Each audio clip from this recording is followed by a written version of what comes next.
বিমানের ধ্বংসাবশেষ খুঁজতে শুরু করে। অন্যান্য বিমান এয়ার ট্রাফিক কন্ট্রোলে খোঁজ নেওয়ার জন্য প্রস্তুতি নেয় এবং তাদেরকে জিজ্ঞাসা করা হয় যে আকাশে কোনো অস্বাভাবিক কিছু দেখেছে কিনা, কিন্তু কোথাও কোনো হদিশ মেলেনি।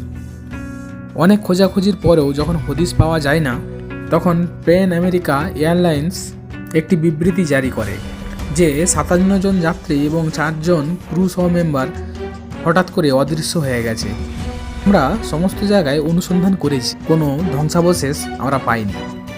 আমরা গভীরভাবে দুঃখিত যে এটাকে দুর্ঘটনা হিসাবে ধরা হয়েছে, কিন্তু এখানে প্রশ্ন হলো, বিমানটি কি সত্যিই ধ্বংস হয়ে গিয়েছিল নাকি এমন কোনো স্থানে আটকে পড়েছিল?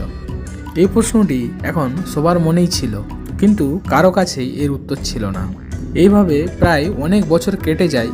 প্রায় 37 বছর পর 1992 সালে